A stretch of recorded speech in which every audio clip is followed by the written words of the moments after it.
Welcome to Embedded. I am Elecia White. I'm here with Christopher White. Our guest this week is Robert J. Lang, one of the foremost origami artists and theorists in the world. We'll be talking about art, math, engineering, and origami. Hi, Robert. Thanks for joining us. Howdy. Could you tell us about yourself? Sure. I am an origami artist and consultant. My passion for origami has extended my entire life. I started folding at the age of 6. When I was in high school, I also started getting pretty interested in mathematics, and that led me to a scientific career, studying engineering and physics and lasers and the like.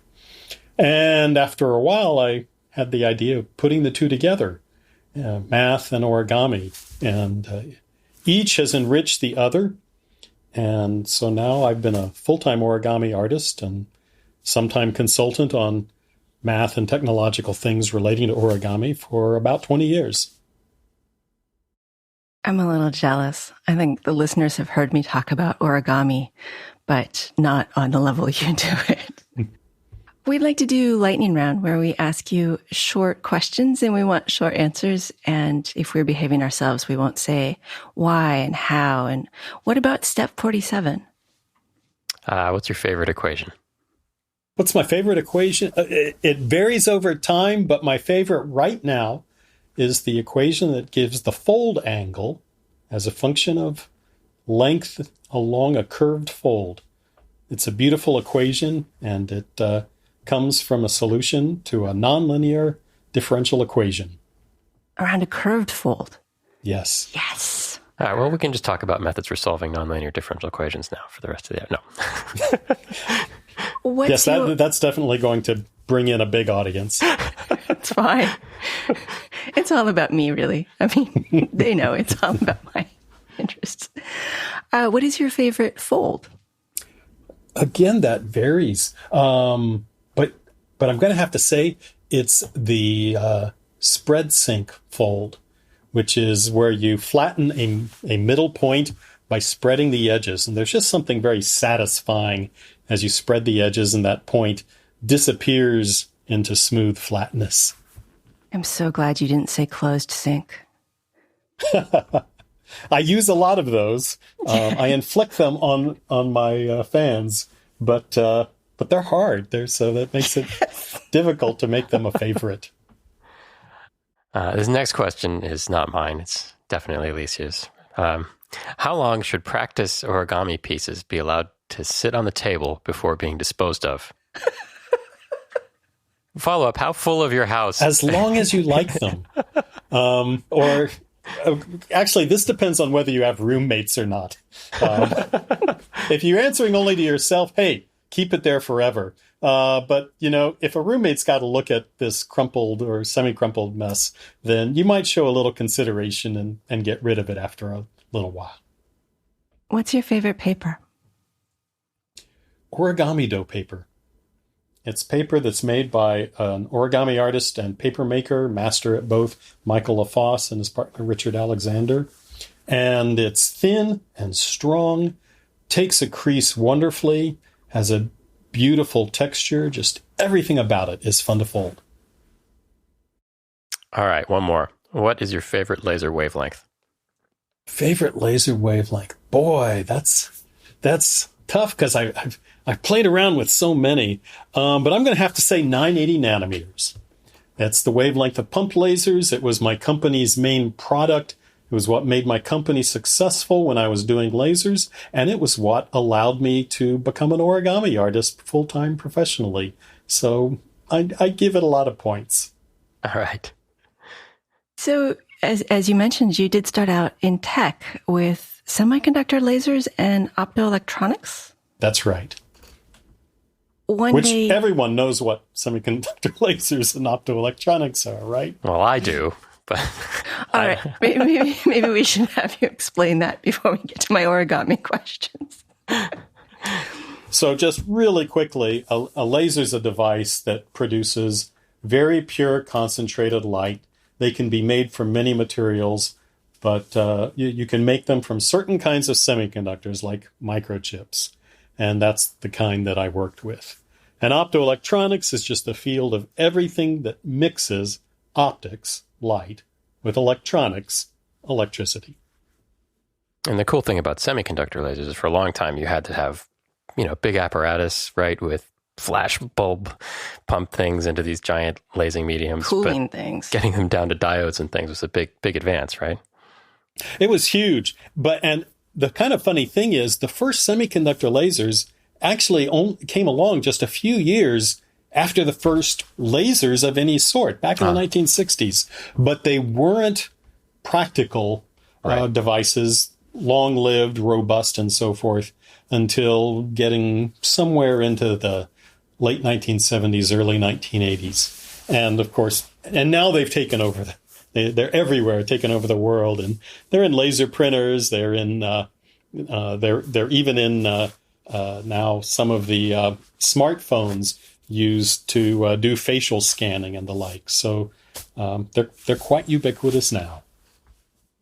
What was the shift? I mean, what made it possible to go from non-robust to everywhere? It was a lot of small advances. Probably one of the largest, one of the most significant, was the development of a thing called the double heterostructure, which basically boiled down to people realized if they made particular sandwiches of different kind of semiconductor lasers, that when you powered them up, you could get all of the electrons and holes, the electrical carriers, to fall into this very, very thin slice of semiconductor where they'd recombine and produce light. And that made them hugely more efficient than they were to begin with.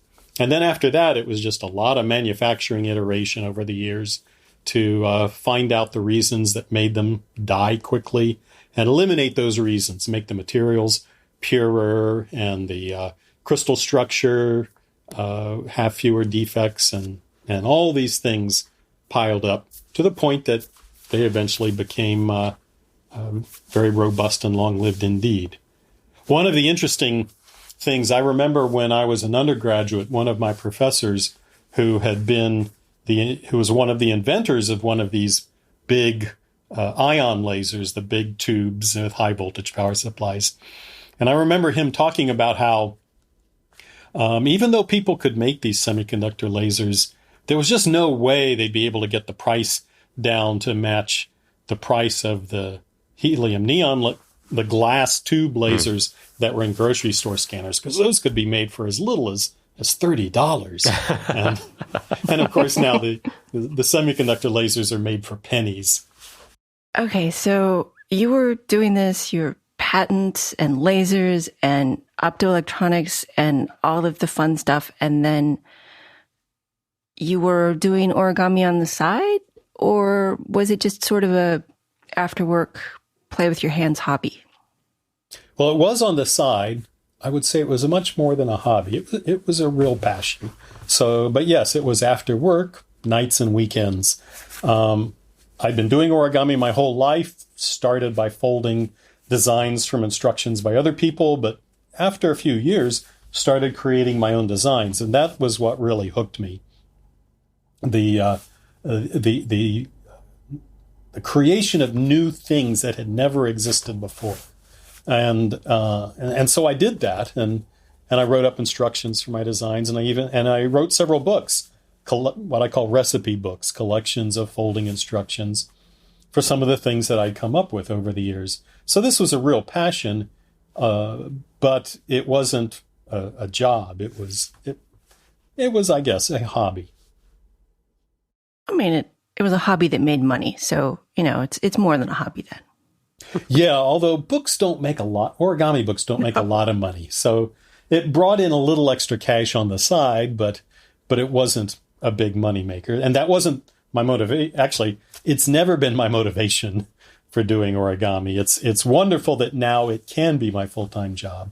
But even then, I wasn't writing books for money. I wrote books because I had something to say. And what I had to say was, here's my creations, here's how to fold them. Here's how you can fold things like this too. Was it something that you, for a long time, had thought, wow, it would be great if I could make this my primary career, or did it just happily, slowly occur? It was never in my wildest dreams. In fact, my when I was in grad school, my office mate asked me, he saw how passionate I was about origami. He said, "Hey, Robert, if you had a choice between doing origami and doing lasers, which would you do?" And I said at the time, I would do origami. But it never remotely occurred to me that it would really become a full-time occupation. And it wasn't really until I was sort of into it full-time after I left my laser job that I realized, hey, this origami can be a full-time occupation. The main motivator for leaving lasers was to write my book about how to design, Origami Design Secrets, because I'd been thinking about that book for about 10 years. I wanted to write it, but I had come to the conclusion that to do it justice, I needed to work on it full time and have nothing else interrupting or nothing, competing with the brain cells that I needed to write that book. And so that was the big motivator for quitting my job. Go write that book.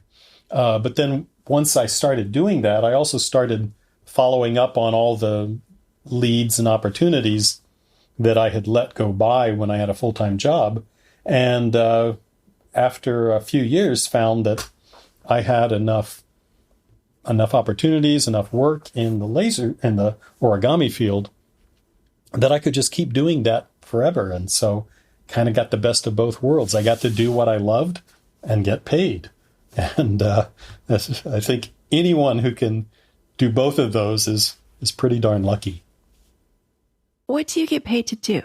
I mean, there's the books, but as you said, they don't make a lot of money. In aggregate, over time, they make some, but do people pay you to fold beautiful things and you sell them as art? Or do people pay you to design new things or to do performance art? I don't know. What do people pay you to do? It's some of all of the above. And the mix has varied over the years. When I first started out, the dominant factors were doing origami art for advertising, where people wanted origami imagery to advertise a product. If your product is not naturally photogenic, you think, how can I make it photogenic? Let's say, I'm selling shares of stock, and let's or some banking product. Let's show you the things you could do with all the money you make from using our product by folding them from that money, that sort of thing. So that started off. But there's always been private art commissions where, yes, someone pays me to create a beautiful piece of artwork that they're going to display in their home or something like that. In recent years, it's been a lot of consulting, both for private companies who are developing a product that somehow involves folding, and especially in recent years for government-sponsored research taking place at universities and national laboratories where the object of the research somehow involves folding. So like solar arrays for satellites? Yeah, solar arrays, telescopes, even manufacturing processes that involve, for example, folding a membrane around a composite material as part of the manufacturing process of that composite, creating honeycomb structures for internal strengthening of panels in aerodynamic structures, where you'd like to create that honeycomb by folding sheet metal or folding carbon fiber composites in some way. So in these applications, people generally are not interested in a beautiful art object. They don't want a bug. They want something functional, something more geometric.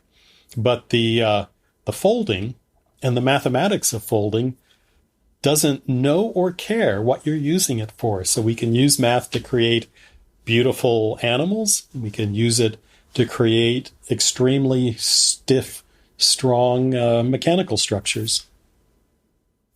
You mentioned your book, and now you've mentioned math. And I know with my origami stuff, usually it's, when I think of an origami book, it's about 50 pages with a few different models and crease. And they say, repeat this fold on 8 different points. And I just want to make sure that people understand that your book's a little different. At 750 pages, it has quite a bit of math, and not like wimpy math, but actual math. No math is wimpy. All math is beautiful. All math is beautiful. But, let's see, page 100-ish, you introduce the idea of a bookworm, an origami bookworm that travels along the creases and measures how long the creases are in order to figure out if there's any wasted paper that could be used to create other details. One of the things I tried to do in my design book, and tried to do more in the second edition, was to actually minimize the amount of explicit mathematics.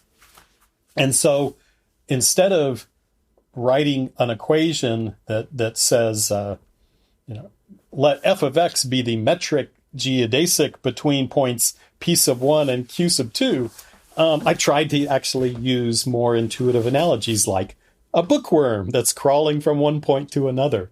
Because even though formal mathematics, equations and algebra, is incredibly powerful, not many people know that, and a lot of people are actually put off by it. So I tried very hard in the design book to use as little math as I could. And going from the first to second edition, I actually took out a chapter of explicit math to instead put in more less obviously mathematical notions. So the thing is, math is much more than arithmetic and algebra and equations. It's more generally the study of patterns and relationships. And so I tried to describe patterns and relationships in ways that people who didn't have much or even any formal mathematics could still appreciate. And that is very effective. I can look through the molecules and the trees and the circle packing and say, oh, wow, that's some nice math. But it's true that there aren't equations. It's a matter of starting to understand how the geometry works out. Yeah. So towards the end of the book, the most powerful method for designing, what I called polygon packing, there is a formal mathematical description, but it's much easier to understand it just like fitting shapes together, like putting together a jigsaw puzzle. You have squares and hexagons and rectangles and T-bars, and you just need to put them together so that they fit. And people understand that and can do that even without much math. So origami is really just an optimization problem. I wouldn't say it is an optimization problem, but there are optimization problems sprinkled throughout origami. And that actually establishes some pretty neat connections to pretty sophisticated math that most people don't ever need to deal with, or care about, but kind of mathematical nerds really like. Because optimization problems very often include some of the hardest unsolved problems in math and computer science. I've talked on a previous show about curved crease origami, and we were talking to some geophysicists, and we kind of geeked out about how that is seen. The same principles are seen in geologic formations, but I haven't found good ways to mix curved crease origami with straight folds. Yeah, and that's not just because you haven't found it. I don't think a good description of that exists. And so what I'm working on right now, even just before we started this interview, is a book on the mathematics of curved folding, that tries to bring together all the relevant equations and the like, but kind of presented in a framework that grows out of straight crease polyhedral folding. And in fact, I originally intended what I'm working on now to be the final chapter of the tessellation book, because there are tessellations that use curved folding. But as I was writing this chapter, and it got up to about 150 pages, just that chapter, and it became evident it really needed another 100 or 150 pages to do it justice, I said, let's pull it out of that book and make it its own book. And so that's what's going to happen. And I'm working on that now with, it's also going to be a collaboration working with Eric Demain at MIT and some of his students and colleagues. Eric Demain wrote the Huffman curved folding essay that was part of the reading in the previous podcast about this. And I also liked Mitani, one of the Japanese artists who does a lot of curved folding. He has software. And in fact, there are many pieces of software for different styles of folding. Do you use any of these? Yeah. I use, mostly I use the software that I've written, which I've posted on my website and various other people use. So the tools I've written there's one called Tree Maker, which I actually started and published back in the 90s, and it kind of kicked open the door of using software to design non-trivial origami. I also wrote a program called Reference Finder that helps find folding sequences for particular points and distances. And I've written a software package called Tessellatica that for about the last 10 years has been my main tool for analyzing problems with both straight fold and curve fold design. It's kind of a package of programming language subroutines. So it doesn't have a terribly friendly user interface. But once one gets up the learning curve, it's quite powerful. I used it for the 1,000 or so figures in the tessellation book, and I'll be also using it for many of the figures in this curved folding book. What are some of the figures you're going to be making with the curved folding book? Oh, well, there are figures showing the relationships between vectors, different vector frames on surfaces. There's a set of 3 vectors called the Frenet frame. There's a set called the Darboux frame. So these figures are mostly mathematical plots, but we'll also be computing and rendering some art pieces, and we'll be doing sort of reconstructing mathematically some of the Huffman work, reconstructing and creating computer models and renders of some of the curve folding designs I've done. And so kind of a mix of technical illustration of mathematical concepts and some imagery, computer generated, of art pieces, as well as photographs of actual curve fold art pieces. With curved fold, you often need the curves to be very precise. Do you use a laser cutter to do the pre-creases? I do. And in fact, that was one of my main motivations for getting a laser cutter and exploring it when I first started doing that about 10 or 15 years ago, that I could compute a curved folding pattern and then print it out and then try to fold by hand along the printed lines. But one of the surprising things about curved folding is it's just unbelievably sensitive to small errors in the curved. I mean, just the slightest deviation from smoothness creates very visible buckles and imperfections in the curved surface. And it was frustrating to not be able to make the physical object as pristine and precise as my computer model said it ought to be. So then I started using a laser cutter to score the folds in, and that gave the precision that I needed. Some of your straight folds have gotten very complicated, and what's it called? Package folding, where you have to make all the creases and then you can only put it together after you've made all the creases together. Is that the right word? Yeah, the concept you're describing is, we call it a collapse, where you pre-crease all of the creases. So you pinch them so that they're going the right direction, but you don't fully fold any crease. You leave the paper mostly flat, but covered in these little pre-creases where the paper knows it needs to fold, valley fold over here and mountain fold over there and so forth. And then you have to bring all those creases together at once. That's what's called the collapse, because you're kind of collapsing the square down to this much smaller, very complicated shape.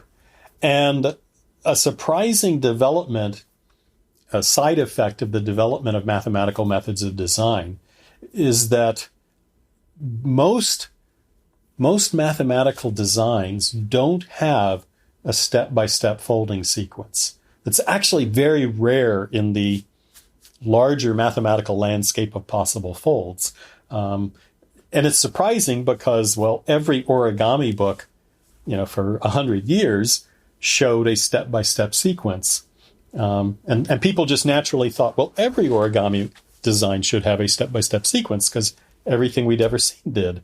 But it turned out that the people who were designing origami, because they were developing their designs by step-by-step folding, whether intuitive or experimental or so forth, there was always step-by-step what they were doing. So they were only discovering designs that had a step-by-step sequence. Once we started doing mathematical designs, we could design what the finished piece had to look like, but there was absolutely no guarantee, and usually not the case, that there was a step-by-step way of getting from the beginning to that last step. And so most of the time, the only way to make those patterns happen is a collapse. Pre-crease everything and then bring all the folds together at once. Do you use your laser for doing the pre-creases on the collapsing ones too? Oh, yeah. Yeah, basically anything that needs to be pre-creased, I would much prefer to use the laser cutter to score the folds, to define the folds in the paper before I do the collapse. And so whether it's curved or polyhedral or flat folded, if there's pre-creasing involved and the finished appearance can tolerate the marks that the laser cutter will leave behind, then I'll use it. There are some patterns I'll still fold by hand because I don't want to see the visible marks left behind by the laser cutter. Chris is laughing at me because this morning I asked him what he would use a laser cutter for. I was trying to convince him that we should get one, and it was his idea. They are marvelous toys. I highly recommend them. You mentioned the order of folds and how important it has been historically, but with this collapsing method, less so. I find as a beginner folder that sometimes it's very irritating to discover the fold order is not optimal. I had one this morning where it made me do a Blintz fold, which meant I need to know the center of the paper, but it didn't let me fold the paper in half. And then later it made me fold paper in half. And I was like, okay, there was an easier way to do this. Yeah, that's just sloppy.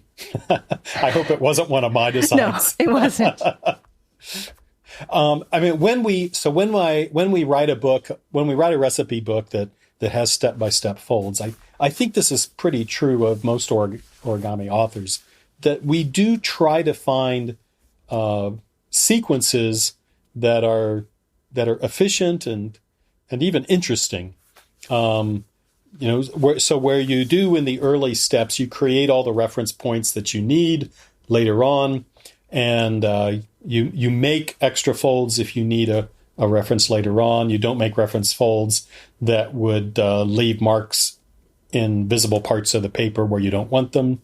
So we do work on coming up with a sequence. But I guess there's both different levels of success at the goals of making the sequence useful, and it's also subjective. One person's to one person, a sequence might be very, very long and tedious because you're making all sorts of little references along the way, and someone else might say, "No, I can skip all that. I just know how to make the fold that I need at the very end of things."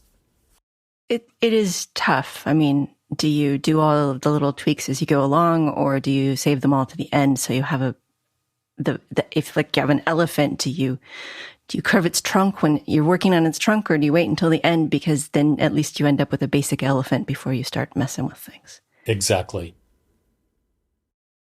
How did you go from following plans to creating models? I mean, you mentioned the mathematics of it, but did you start out by just tweaking legs and changing things a little bit? Yeah, the math came much later. And I started trying to change things almost from day one. Basically, as soon as I succeeded folding I think probably the very first thing I started saying, well, can I change this? Can I make it different? Can I, if it's, I made the jumping frog, let's change the position of the legs. Can I make it stand upright? Can I make it look like it's halfway through a jump rather than sitting on a lily pad? And then there were things like, there's a pretty famous model called the talking crow. You make it by turning a cootie catcher inside out. And so you get a head with a mouth and front legs, but or wings, but no body. And I thought, well, can I make an animal that has that kind of a head but has a whole body? How could I do that? Well, let's try blintzing the paper one extra time to create some extra paper, and then maybe I can pull out some paper and get legs. And so I'd try that. And I think I've always enjoyed tinkering and seeing if I try something different, can I get something new? And with origami, the barrier to doing that is very low. You can just try it. If you mess up, grab a new sheet of paper and try something different. So origami was a good hobby for an innate tinkerer like me. That's sort of where I am right now. I'm okay. Well, maybe I'll blintz it first, or maybe I'll fold the edges around, see if I can get a little extra oomph here and there. And I'm not really into the leap over into starting from a blank piece of paper and designing something. And it took me a long time to get to that point, but as I evolved, the changes I would make got bigger and bigger. So, for example, I might now say, well, what if I make half of the paper into a bird base and half the paper into a frog base? What does that get me? And in fact, bird frog. Yes, a frog with wings keeps him from whomping his butt when he lands. So making bigger and bigger changes, but also then I started to recognize deeper underlying patterns, like the idea, if I had 1 point and I wanted to get 2 points, there seemed to be a relationship between how long I could make the 2 points related to how far apart the tips of those points had to be on the unfolded paper. That's this bookworm idea that I describe in the design book. And in fact, to a large extent, the narrative flow of my design book, where I go from simple ideas to more and more complex ideas, is really a mirror of the 20-odd year evolution that I went through as I went from very simple design tweaks all the way up to full-fledged from-scratch design. Going through the design book, do I need to actually fold all of the models in order to understand the material, or can I get past this whole hummingbird and baby section and just skip over to the math? It depends on your innate talent. So I mean, this is all optional. So, in principle, you could completely jump to the last chapter. But a lot of people would have trouble with that. Yeah. So I recommend to people that they work their way through sequentially, because even if you look at it like the hummingbird and the baby and you say, oh yeah, I could fold that, so I'll skip it. But just the process of folding and thinking about why you're doing what you're doing, what is each step getting you in terms of the final result, that practice will build the synaptic connections in your brain that will help you in the later stages as the designing gets more sophisticated. I have found that to be true, that if I skip the folding part and just try to go on, it doesn't make as much sense. But once it makes sense to my hands, it makes a lot more sense to my brain. Yeah. And I think that's one of the neat things about origami as a way of learning mathematical concepts, is that it gives you the opportunity of making this tangible connection with your handling, with being able to take the shape and rotate it and visualize, look at it from different angles, and so build a stronger mental model of what's going on. And so that's why I encourage in the design book people to actual fold things rather than making just a dry mathematical treatise. Here's the equations, QED. So that's the Origami Design Secrets, Mathematical Methods for an Ancient Art. But you do have a new book, which you mentioned briefly, Twists, Tilings, and Tessellations, Mathematical Methods for Geometric Origami. Yeah. And that one is very definitely a math book.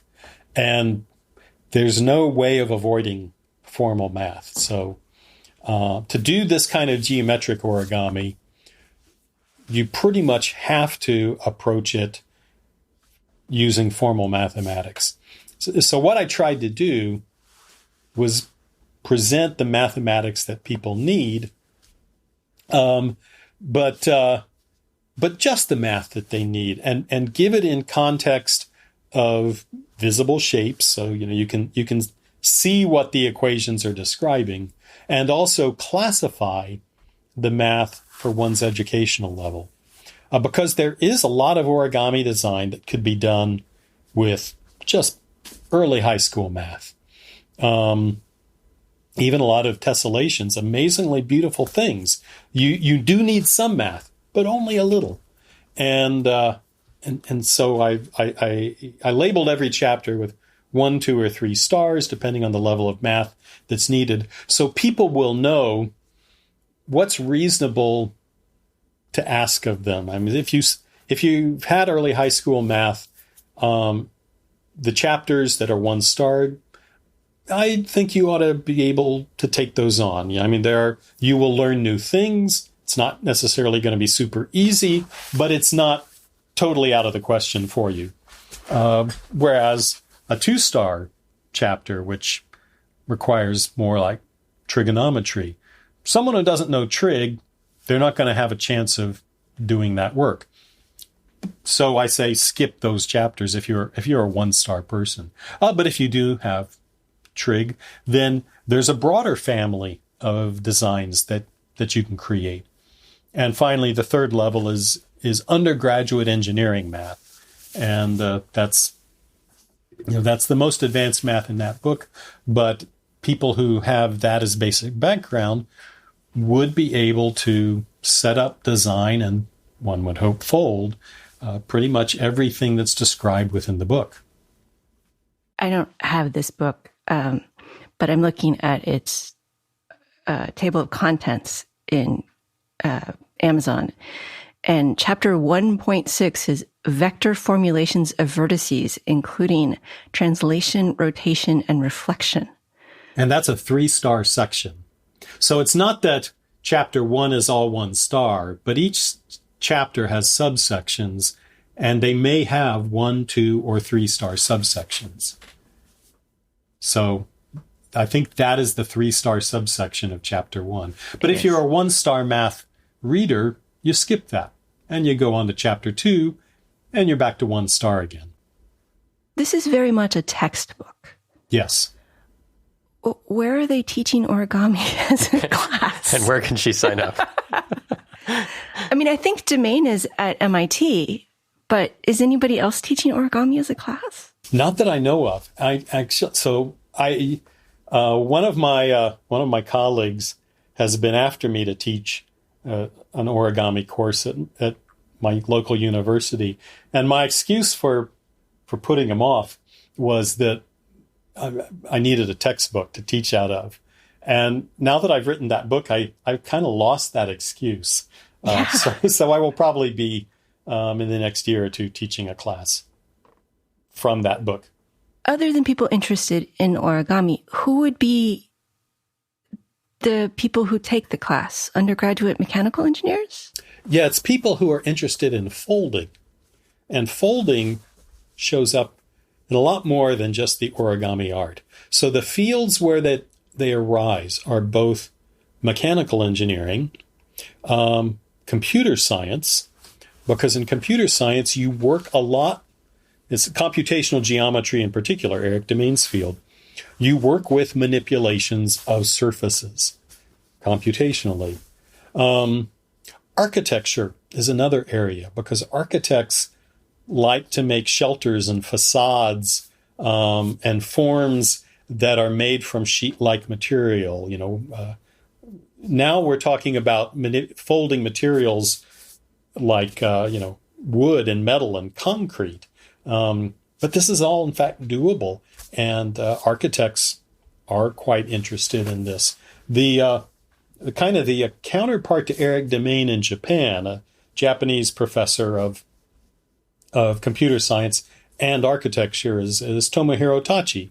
He's professor in both fields, and he is, like Eric, a leading expert on the math and computational science of origami. Now I have a new name to look up. How exciting. Oh, definitely. Particular thing to look up for what Tomohiro is probably most famous for is Origamizer. So that'll be the thing to look up, which is a program that takes a description of any surface and gives you the flat folding pattern that folds into that surface. Yeah, but the flat folding pattern, it's too hard. Oh, it's incredibly hard. In fact, and there's a video online of Tomohiro folding the Stanford bunny, basically a bunny rabbit from one of his patterns. And it's slow motions, or it's the opposite of slow motion. It's time lapse. So you see him moving very, very fast, and the paper slowly takes the form of this rabbit. But the most impressive thing about the video is watching the shadows of the sun move from one side of the room to the other over the course of this video, because it was about 8 or 10 hours of folding. What are some of the things people do wrong when they start folding? I mean, impatience is one of them, but what are the common mistakes in beginners? Probably the most common mistake is not being aware of everything that's going on as they're making a fold. And it's a very natural human thing, sort of a tunnel vision. If the instructions say bring point A to point B to make the fold, you're really looking at points A and B. And as you're flattening the fold, you're just sort of seeing that happen in the periphery of your vision, but not really focusing on it. And what happens is that as they bring point A to point B, and then they flatten it, but the fold is forming a little bit off, not quite in the right place. Maybe the left side is at a slightly different angle than the right, so a buckle is forced deform between them. And that imprecision then will throw off subsequent folds. So eventually they get to a point where where their paper doesn't match the instructions and they can't go any further. And then they say, I hate this. I'm never going to do it again. But it all boils down to trying to keep track of everything that's going on as you're folding. And so impatience plays into that. If a person is rushing, they're just not able to stop and spend the time to look at how the fold is forming as they're flattening it. And so I am, when I teach people, I'm very often urging them to slow down, start to make the fold, but pause. And as you're flattening it, watch as the fold falls into place to make sure that it's really forming in exactly the right place and that the left side and the right side are going to line up and so forth and so on. I recently did a cat, and I really, really, really Just one. Wanted to have a good cat because it was for a electronics thing, and I put electronics in it so it would purr if you pet it.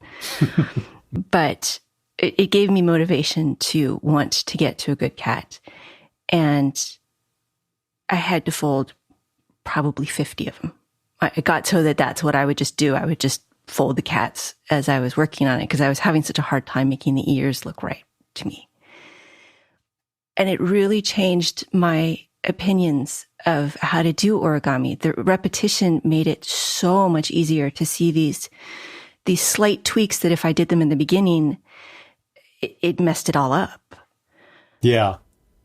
And cats and people are really hard. I think it's because both have personality, and we're exquisitely sensitive to personality. So you picked a subject that is particularly difficult to do well. Do you have a good cat?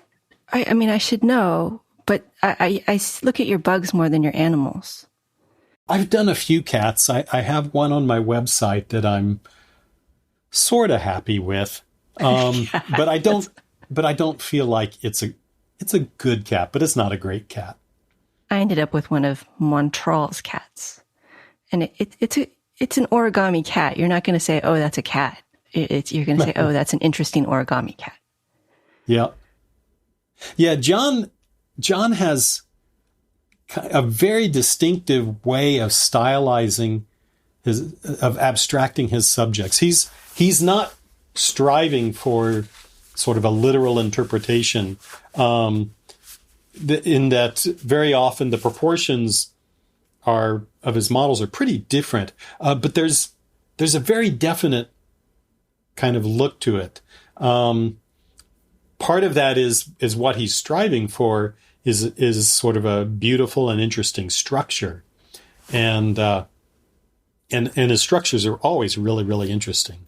But yeah, I kind of think sometimes John's look is more traditionally Japanese than some of the traditional Japanese.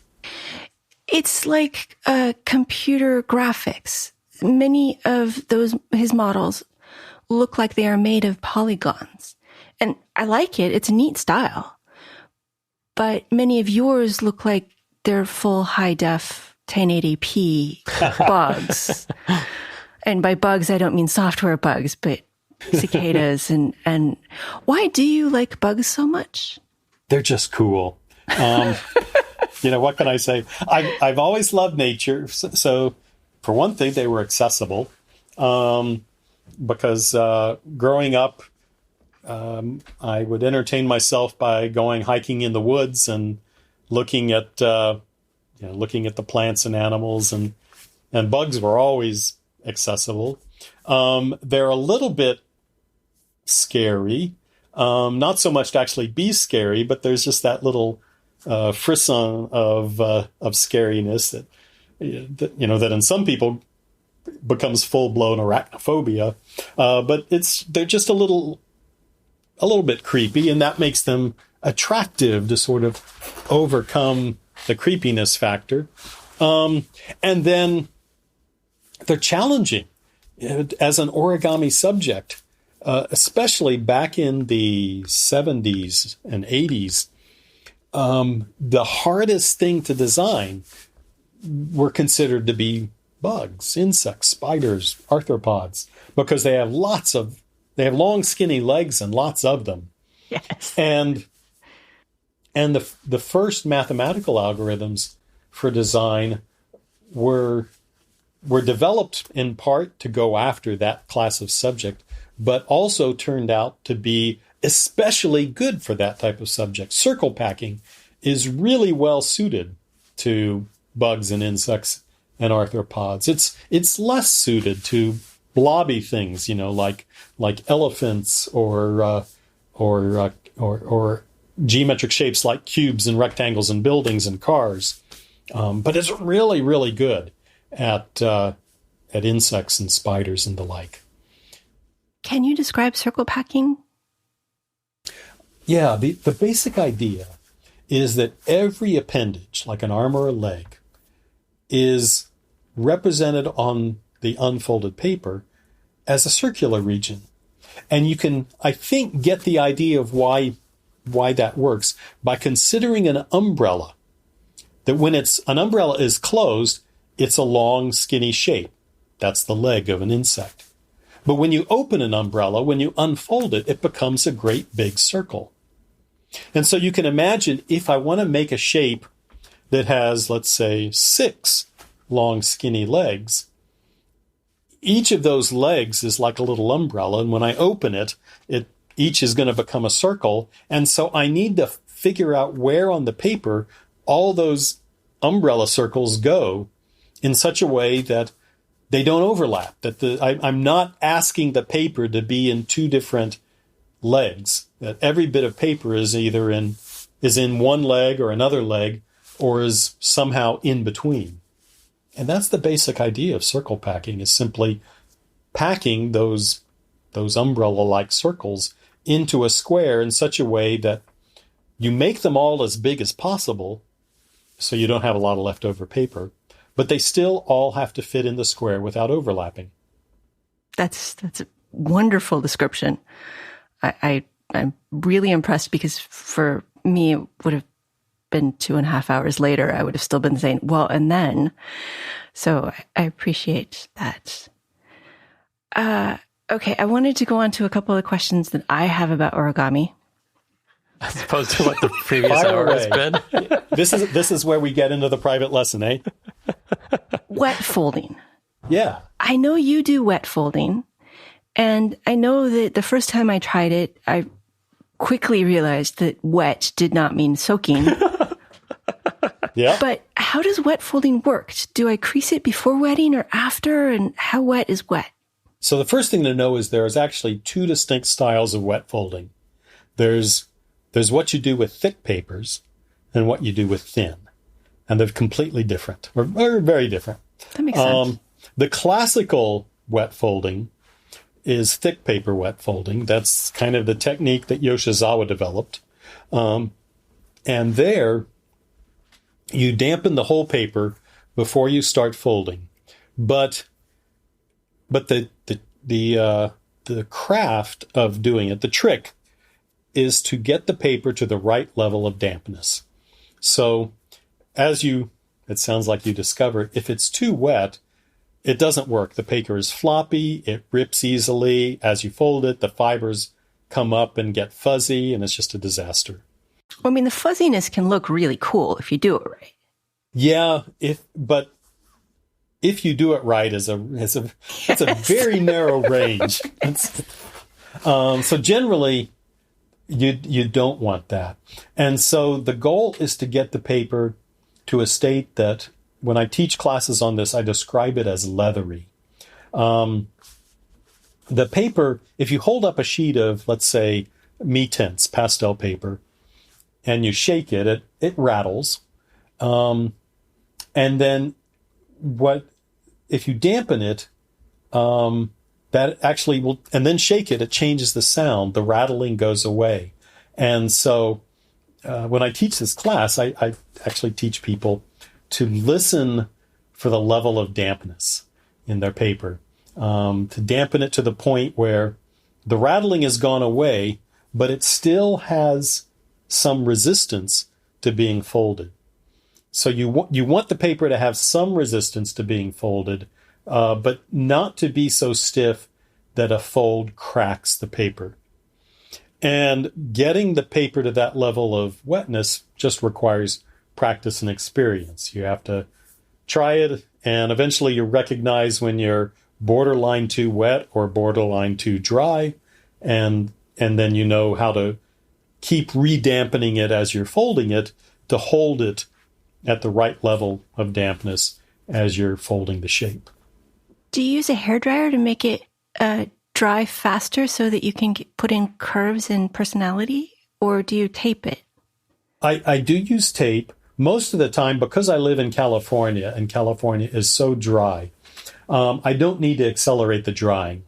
So I'll just fold it and then I'll use bits of tape to hold it in place and then set it aside for a few minutes and it'll start drying out. And then when it gets to that dry enough level, I can either redampen parts that I want to continue folding or let it dry completely. A couple times though, if I've been under a time pressure, like I recently did a video for Disney, where they filmed the whole process, and I didn't have unlimited time, and so then I did use a hairdryer to speed up the drying process. I don't like to, because a hairdryer will dry it inhomogeneously, dry it unevenly. So some parts will dry faster than others, and then it can warp in the drying when that happens. So thin paper wetting, that's pretty dry, actually. That's barely wet. Is that right? So for wet folding with thin papers, we basically don't wet the paper at all for most of the folding sequence. And it's only when we get down to the final shaping aspects that we'll dampen it, and then only selectively. So I'll use a paintbrush in a little glass of water, and I'll just dab little bits of water inside the layers of let's say a leg or an antler that I'm trying to compress. So I'll dampen just that part, compress it, throw some strips of tape on to hold it into shape, and then let it dry, and then go on to the next leg or another part of the shaping of the body. That's probably what I need to do with the hummingbird head, isn't it? Yeah, that would be a good way of doing it. Certainly, when I have wet folded my hummingbirds, I don't dampen all the paper from the beginning. I use sufficiently thin paper that I'll just do the selective dampening as in the final shaping. Do you have a favorite size of paper to start with? Usually as big as I can get. As big as I can get in high quality paper. Since for the most of my kind of bugs and insects and the like, I use Origamido paper. And so my favorite size is the standard size sheet of Origamido paper, which is about a 50 centimeter square. Oh, really? That's kind of exciting. That's big. Yeah.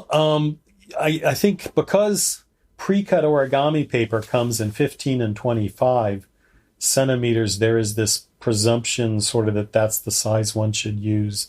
But generally, things will get easier as the paper gets larger, up to about a meter in size. Then beyond a meter, it starts to get hard again just because the paper's very unwieldy. All right. That makes sense. And for those of you who are not metric, 15 centimeters is 6 inches, I think. Yeah, we could re-record that. Say no, standard origami paper is 6 or 10 inches. No, it's fine. I've been using 3-inch paper because I throw away so much of it, and I think that is not great. Well, for modular origami, 3 inches is great because it makes these lovely, delicate, little, intricate little balls and the like. But for representational origami, I think 3 inches is a little on the small side. I told you. I know. But I had green and red paper, so I could do the She's trying to hummingbird. do these hummingbirds with this tiny piece of paper with these intricate folds. You can't learn that way. Well, you can get 6-inch green and red paper from Origami USA, so you can at least go up to that size for your hummingbirds. You don't do, or your books don't have a lot of modular origami. And does that count as origami? What about scissors? What about what about rectangles? When is it cheating? What are the When rules? is it cheating? Right? Yeah. Yeah, when is it cheating?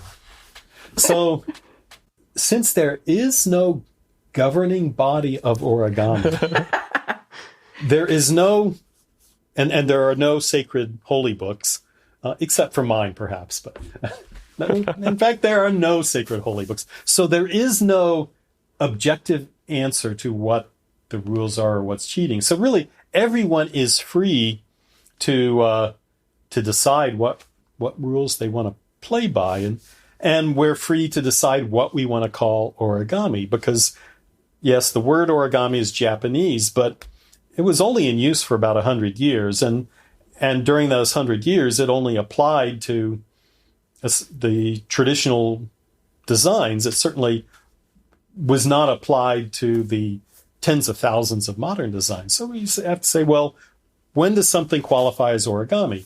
And do you accept a very broad or a very narrow definition?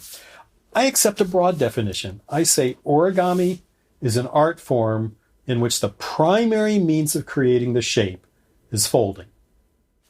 That's all. I mean, that's what it means in Japanese. Fold paper. Yeah, and I don't even restrict it to paper. I say it.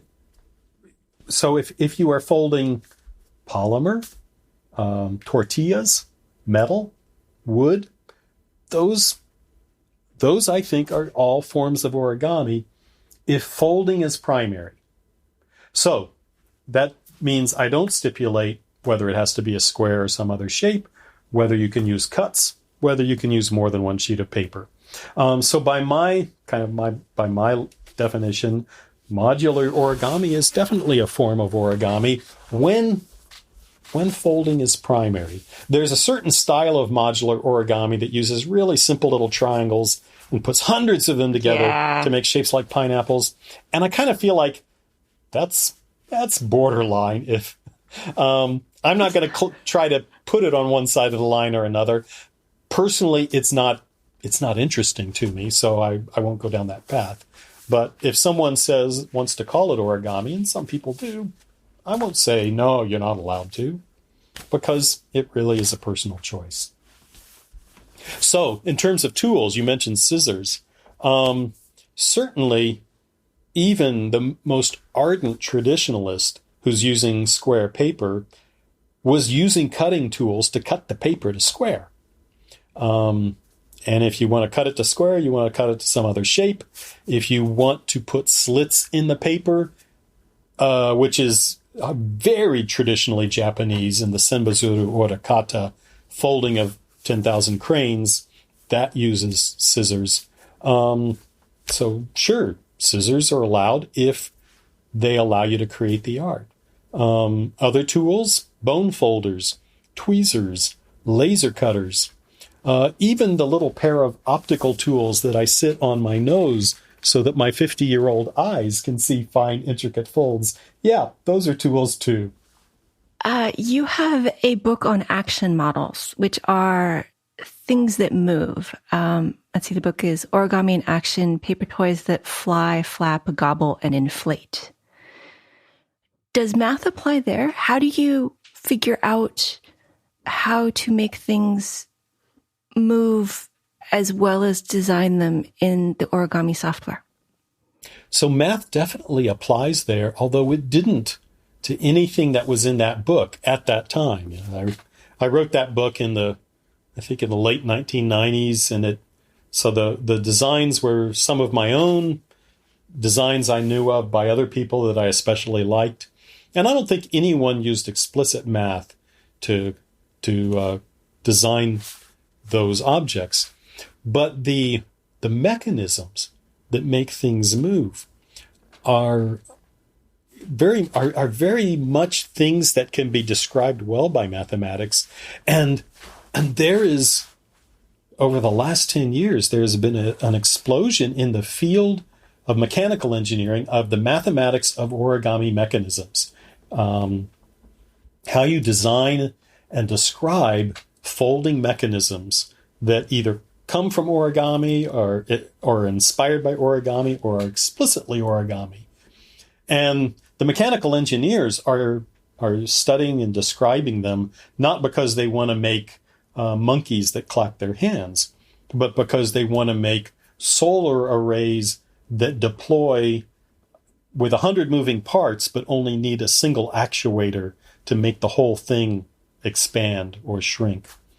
Or they want to make a shelter, a building that expands and contracts based on the weather, but that, again, only needs a small number of motors and actuators to make it open and close.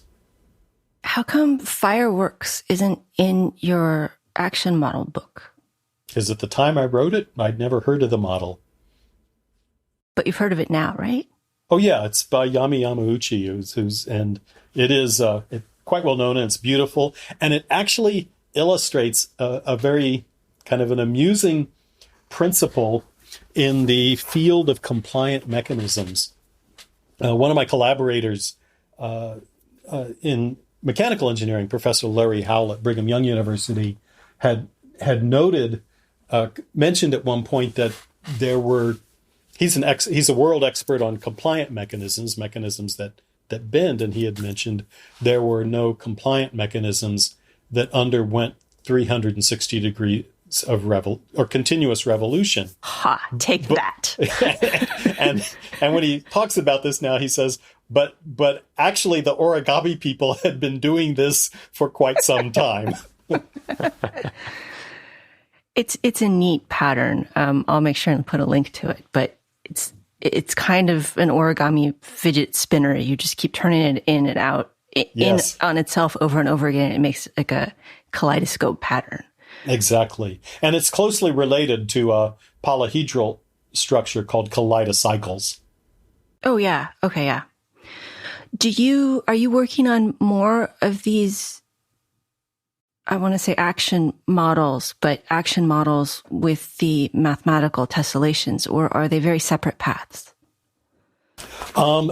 They are, I continue to be very interested and working in the field of folding mechanisms. The technical name for the field is rigidly foldable origami. The idea of, or just rigid foldability. It arises in engineering because when we're making things from materials other than paper, we're using materials that are usually so stiff that the panels between the folds can't bend at all.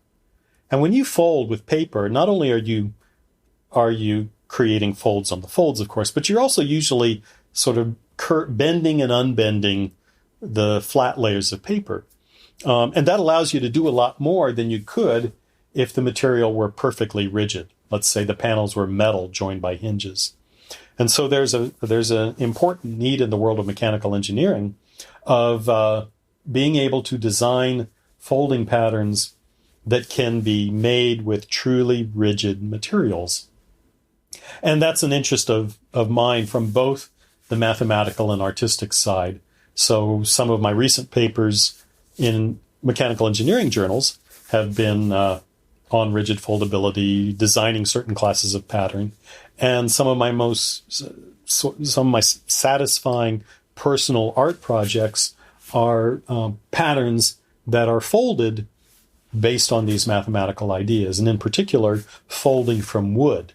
So I've got on my website some photos of some folded wood patterns that are designed according to the mathematical principles that describe mechanisms and action models and the like.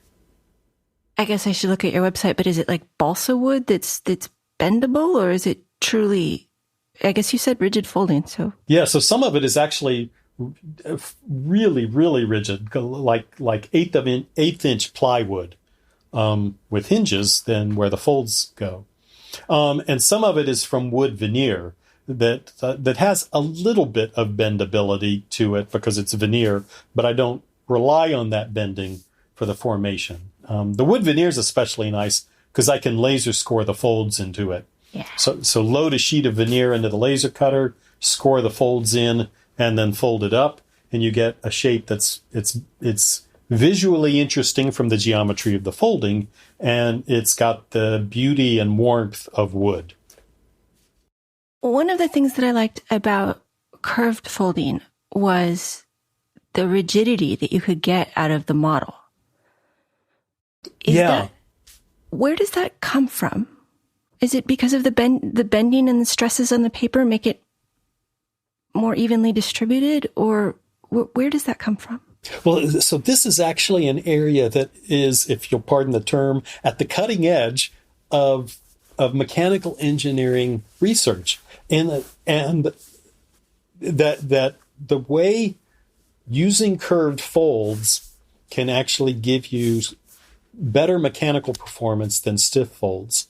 And I think part of that comes from the fact that a straight fold, once you put a fold into a sheet of paper, it becomes hugely stiffer than the unfolded sheet. And you can just make a zigzag folds in a sheet of paper, stand it on end, and start piling weights on it, and you'll see it'll hold way more than an unfolded sheet. But curve folds can be even stiffer, and I think part of that is that the straight folds, their failure mode is a buckling mechanism, is a form of buckling, and when you put curve folds in, that frustrates the buckling phenomenon, and so gives you a larger elastic compression interval before it gets to the failure mode of buckling. But in order to kind of mathematically describe this, we need a very robust mathematical way of describing a wide variety of curve fold patterns. And that doesn't exist yet, and that's why Eric and I are working on this book. Can I be your grad student? Wait, no, I had another question. One more. Foil. Why do people fold it? I don't understand. People are like so excited to get the gold and silver foil in the paper packs, and I'm just like, these are useless. But I know people love it. What am I missing? Well, for certain geometric shapes, it's actually gold and silver are actually beautiful. But they crumple so easily. Well, it depends. So, like with modulars, there are usually multiple layers, and if you fold it nicely, they don't crumple. But you have to put your finger on a weakness that every little buckle and imperfection in the paper is very, very visible with foil. And so the imperfections show up a lot, and I don't like that. In fact, I use foil for practice, but I fold with it inside out so that the white is on the outside, because I don't like the shiny look for most applications. But for practice, and especially practice of a model that involves shaping, it's really nice. It's quicker and easier than wet folding, and so you can sort of do development and proofreading more quickly with foil than with wet folded paper. And then once you're satisfied with the model, grab a sheet of Origamido paper and fold the final display model. It is true that the fireworks I did with foil looks really pretty, but well, there you go. So that makes sense. And doing it on the inside would actually show where my folds are going wrong. All right. What book should I get next? What do you want to do? What type of origami excites you? Wow. Boxes has always been important to me, but I feel like I've been through all of the boxes, all of the utilitarian and practical origami. You've been through Fuse's Origami Boxes book? I'm not good with names. Tomoko Fuse is one of the most incredibly talented origami artists in the world. We're incredible artist, has done museum exhibitions. incredible diversity of output. She's done modulars and boxes and tessellations and spirals and the like. And whenever she gets into a field, she does amazing and beautiful work in that field. So she's got a couple of books of origami boxes, origami modulars. And if you like boxes, look for her box books and try them out. This looks super familiar. Yeah, okay. So Fuse, the last name is Fuse. Yeah. Okay, cool. And if someone is thinking about getting their, I don't know, high school age niece or nephew or son or daughter into origami in hopes to improve their math grades sneakily, do you have any recommendations for not kids but interested young adult origami books? So I think the sort of most widespread appeal of origami, or the origami that's most likely to appeal to someone knowing nothing more about that person, is probably going to be action models, because there's a diverse range of subjects and they have the cleverness of moving. And so I would, of course, recommend my own book, Origami in Action, but also Jeremy Shafer's books, Origami to Astonish and Amuse. He has really inventive, clever action models, nothing terribly hard. And they're all just fun, and I think they appeal to a wide range of people. I got that one from the library. It was really fun. Okay. But I would caution the person buying the book against trying to get them into origami thinking it will improve their math scores. It might not. It might even be a distraction from math because they get hooked on origami and spend their time folding instead of doing homework. And I don't think people should do origami as a means to some other end. They should do origami because it's fun. If it's fun. And if it's not, then they shouldn't do it. All right. Well, I have more questions about the tail on the hummingbird and how you go from an open sink to feathers.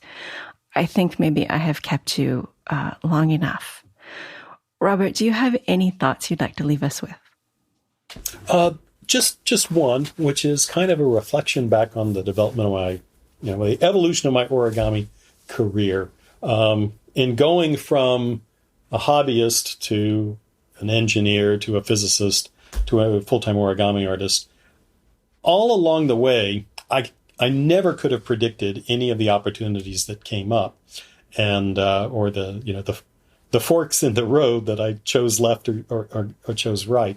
But one thing I did do along the way that I think helped me make good choices was follow my curiosity. And so when I was curious about math, I learned more math because it seemed interesting.